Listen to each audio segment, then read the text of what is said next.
সরকারি ও সরকারি পোষিত কলেজে ছাত্রছাত্রী যারা প্রতিযোগিতামূলক পরীক্ষার প্রস্তুতি নিচ্ছে তাদের এককালীন 30,000 টাকার আর্থিক সাহায্য দেওয়া হবে। মেধাবী ছাত্রছাত্রীদের বিশ্বমানের শিক্ষা গ্রহণ উৎসাহ দেওয়ার উদ্দেশ্যে যে সকল ছাত্রছাত্রী বিশ্বের সেরা 100টি মানে কিউএস ওয়ার্ল্ড ইউনিভার্সিটি র্যাঙ্কিং অনুযায়ী আন্ডার গ্র্যাজুয়েশন বা মাস্টার্স কোর্সে ভর্তি হবে তাদের সম্পূর্ণ টিউশন ফি ও স্বাস্থ্য বিমার খরচ বহনের জন্য একটা স্বামী বিবেকানন্দ মেরিট স্কলারশিপের প্রস্তাব আছে। এছাড়া এটাও খুব গুরুত্বপূর্ণ, জাতীয় স্তরের শিক্ষা প্রতিষ্ঠানে আন্ডার গ্র্যাজুয়েশন ও মাস্টার্স কোর্সে যে সকল মেধাবী ছাত্রছাত্রী ভর্তি হবে তাদের টিউশন ফি নির্বাহের জন্য আর্থিক সহায়তা দেওয়া হবে। এই উদ্দেশ্যে আমি 100 কোটি টাকার বরাদ্দ দিচ্ছি। 21 থেকে 45 বছর বয়সী যোগ্য শিক্ষিত বেকার যুবকদের মাসিক ভাতা দেওয়ার উদ্দেশ্য অক্টোবর 2026 থেকে ভরসা কর্মসূচি চালু করা হবে। এই স্কিমে গ্র্যাজুয়েট বেকারদের জন্য 3,000 টাকা, অন্যদের মাসে 2,000 টাকা ভাতা দেওয়া হবে। এই কর্মসূচি যে সকল পরিবারের আয় 1 লাখ টাকার কম এবং যারা অন্য কোনো সামাজিক সুরক্ষা প্রকল্পের সুবিধা পাচ্ছেন না এইসব পরিবারের প্রার্থীর জন্য প্রযোজ্য হবে। এখন আসা যাক জীবন শক্তি। পশ্চিমবঙ্গের সকল নাগরিকদের স্বাস্থ্য পরিষেবার জন্য সরকার আয়ুষ্মান ভারত প্রধানমন্ত্রী জন আরোগ্য যোজনা চালু করেছে। এই প্রকল্পের আওতায় অর্থনৈতিকভাবে অনগ্রসর মানুষদের বিনামূল্যে স্বাস্থ্য সুরক্ষা প্রদান করা হবে। এই প্রকল্পের প্রতিটি উপভোক্তা পরিবার প্রতি বছর 5 লাখ টাকা পর্যন্ত স্বাস্থ্য সুরক্ষার নিশ্চয়তা পাবেন। আমি আয়ুষ্মান ভারত প্রকল্পের জন্য মোট 3,100 কোটি টাকা বাজেট বরাদ্দ করেছি। এই স্কিমে আশা আইসিডিএস কর্মী এবং 70 বছরের বেশি বয়স সকল নাগরিকের সহ অনুমানিক 7 কোটি মানুষের আওতায় আসবেন। যে সমস্ত গরিব মানুষ এই স্কিমের আওতায় আসবেন না তাদের সিএম রিলিফ ফান্ড থেকে অর্থ সাহায্য করে দেওয়া হবে।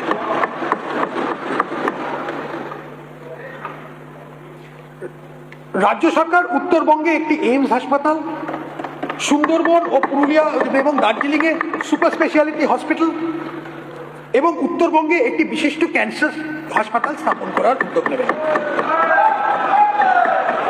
সিউড়ি সুপার স্পেশালিটি হাসপাতালকে একটি সরকারি মেডিকেল কলেজ ও হাসপাতালে উন্নীত করা হবে। রাজ্য সরকার প্রধানমন্ত্রী ভারতীয় জনঔষধি পরিযোজনা PMBJP চালু করার সিদ্ধান্ত নিয়েছে। এই প্রকল্পের মাধ্যমে প্রধানমন্ত্রী জনঔষধি কেন্দ্রগুলোকে সাধারণ শ্রেণীর ওষুধগুলো সমমানের ব্র্যান্ডেড ওষুধ চেয়ে 50 থেকে 80% কম দামে পাওয়া যায়।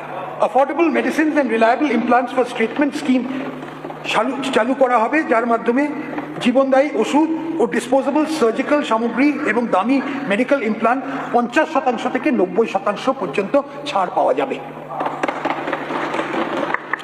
আলিপুরদুয়ার, কালিম্পং, দক্ষিণ দিনাজপুর ও পশ্চিম বর্ধমান জেলাতে নতুন মেডিকেল কলেজ স্থাপন করা হবে। এছাড়াও সরকার 13টি রাজ্য সরকারি মেডিকেল কলেজে প্রায় 650টি MBBS আসন এবং 450টির বেশি পোস্ট গ্র্যাজুয়েট আসন PG আসন বাড়ানোর পরিকল্পনা হাতে নিয়েছে। আমি পশ্চিমবঙ্গ সরকারের অধীনে একটি নতুন আয়ুষ বিভাগ গঠনের ঘোষণা করাচ্ছি। এখানে রাজ্যের সদর দপ্তর ও আঞ্চলিক স্বাস্থ্য কেন্দ্রগুলোকে পর্যাপ্ত টেকনিক্যাল ও নন টেকনিক্যাল কর্মী নিযুক্ত থাকবে। মেডিকেল ট্যুরিজম ক্ষেত্রে পশ্চিমবঙ্গ অন্যতম প্রধান আকর্ষণীয় গন্তব্য হয়ে ওঠার বিপুল সম্ভাবনা আছে। অত্যাধুনিক সুপার স্পেশালিটি হসপিটাল গড়ে তোলার জন্য বেসরকারি সংস্থাগুলো প্রাইভেট অর্গানাইজেশনকে আমন্ত্রণ জানাতে বিশেষ উদ্যোগ নেওয়া হচ্ছে, যেখানে তারা সরকারকে অন্তত 50% বেড সম্পূর্ণ বিনামূল্যে অথবা ভর্তুকিযুক্ত মূল্যে দেবে।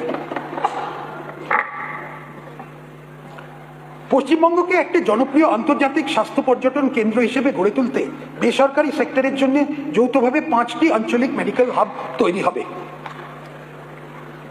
হরিপাল, বামনগোলা, ফারাক্কা, দীঘা, ঝালদা, মানবাজারের বর্তমান হাসপাতালগুলোকে উন্নত করা হবে। গুরুত্বপূর্ণ পর্যটন কেন্দ্রগুলোকে প্রয়োজনীয় চিকিৎসার জন্য দীঘা, দার্জিলিং ও ফারাক্কার ট্রমা সেন্টার স্থাপন করা হবে। মুর্শিদাবাদ জেলায় বিড়ি শ্রমিকদের হাসপাতালটা আধুনিকরণ করা হবে। সুন্দরবনে মোটর বোট অ্যাম্বুলেন্স এবং দ্বীপ ভিত্তিতে প্রস্তুতি কেন্দ্র চালু করা হবে। মুম্বাই ও ভেলোর চিকিৎসার জন্য রোগীদের পিপিপি ব্যবস্থাপনায় সুলভে থাকার বন্দোবস্ত করা হবে। রাজ্যের সব সরকারি হসপিটালে ভর্তি থাকা রোগীদের রান্না করা খাবার দেওয়া হয়। 2017 থেকে বর্তমান হারটি চালু চলছে। এখন এই ফুল রাইসের যে অংশটা ছিল সেটাকে 56 টাকা থেকে বাড়িয়ে 110 টাকা করা হচ্ছে।